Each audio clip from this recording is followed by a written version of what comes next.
Greetings, friends. Salutations mes amis. Lorsque nous ouvrons nos Bibles à l'évangile de Jean, nous lisons cette merveilleuse déclaration dès le premier verset du premier chapitre qui dit « Au commencement, la parole existait déjà. La parole était avec Dieu et la parole était Dieu. » Quelle belle description de Jésus, le Fils de Dieu et le Fils de l'homme, une fusion parfaite de l'humain et du divin. Nous ne comprenons pas exactement comment cela a pu fonctionner, mais nous savons que cela a marché. Et Jésus-Christ nous a donné ses paroles de vie à travers les Saintes Écritures.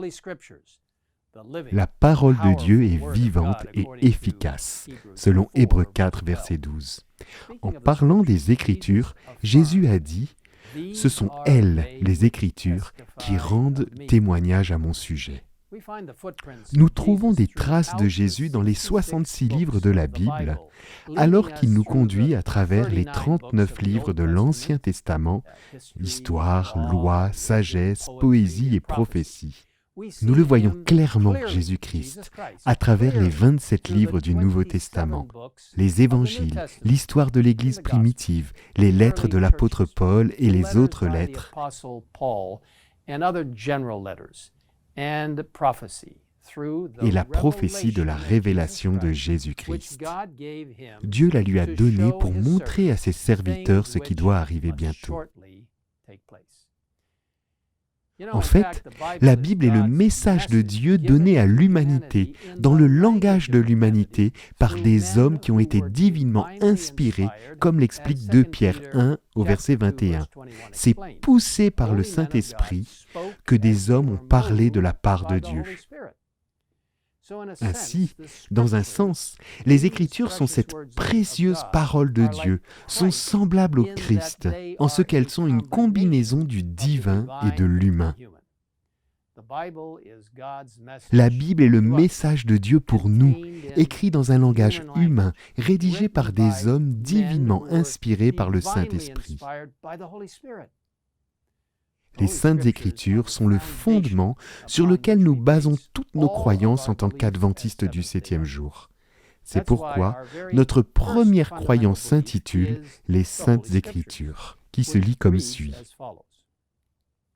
Les Saintes Écritures, l'Ancien et le Nouveau Testament sont la parole de Dieu écrite, communiquée par inspiration divine au moyen de saints hommes de Dieu, qui ont parlé et écrit sous l'impulsion du Saint-Esprit. Dans cette parole, Dieu a confié à l'homme la connaissance nécessaire au salut. Les Saintes Écritures constituent la révélation infaillible de sa volonté. Elles sont la norme du caractère, le critère de l'expérience, le fondement souverain des doctrines et le récit digne de confiance des interventions de Dieu dans l'histoire.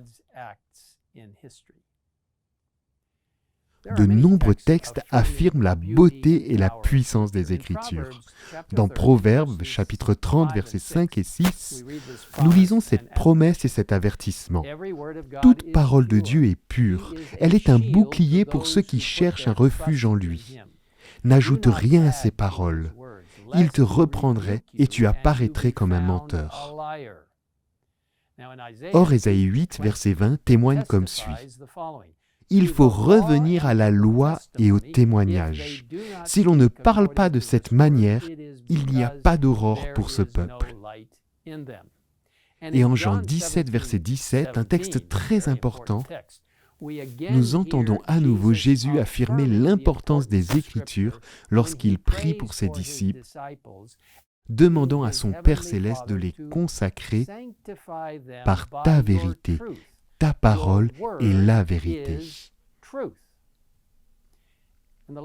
Dans la lettre aux Thessaloniciens, l'apôtre Paul déclare aux croyants « C'est pourquoi nous disons sans cesse à Dieu toute notre reconnaissance de ce que, en recevant la parole de Dieu que nous vous avons fait entendre, vous l'avez accueillie, non comme la parole des hommes, mais comme ce qu'elle est vraiment, la parole de Dieu agissant en vous qui croyez. »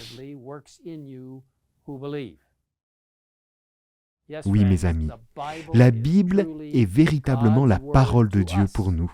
Elle nous révèle sa vérité et nous rapproche de lui lorsque nous suivons ces conseils divins exposés dans ces précieuses pages.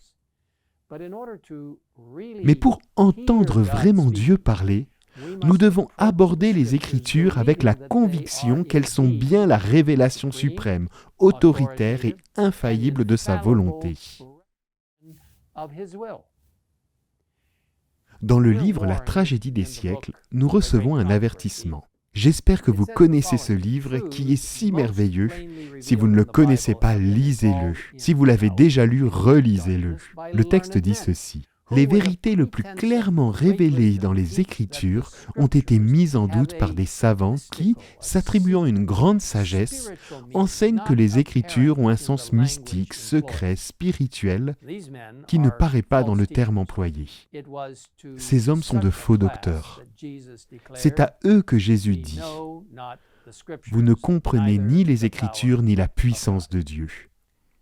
Là où il n'y a ni figure ni symbole, il faut donner aux termes de la Bible leur sens le plus évident.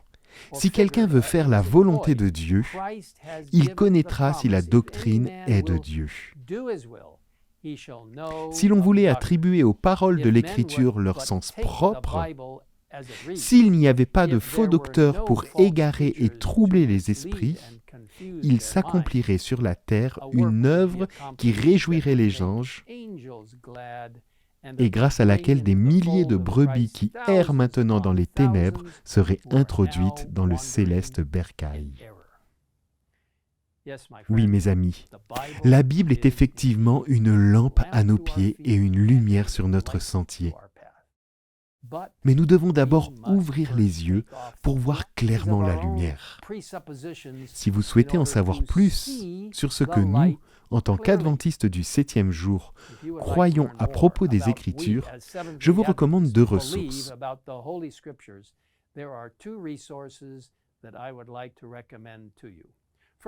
Premièrement, je vous invite à visiter le site www.adventiste.org/beliefs, où vous retrouverez de nombreuses informations utiles. Deuxièmement, je vous encourage à lire un document très important qui explique comment, en tant qu'adventistes du 7e jour, nous abordons les Écritures. Il s'intitule « Méthode d'étude de la Bible » et se trouve sur le lien indiqué ci-dessous. Mes amis, je vous encourage aujourd'hui à ouvrir la parole vivante de Dieu, les Saintes Écritures, et à découvrir ce que Dieu aimerait vous dire en ce moment. Prions ensemble. Père Céleste, merci pour la parole de Dieu. Merci parce que nous pouvons ouvrir la parole de Dieu. Merci parce que lorsque nous lisons la parole de Dieu, nous avons d'abord besoin de demander ta direction par la prière.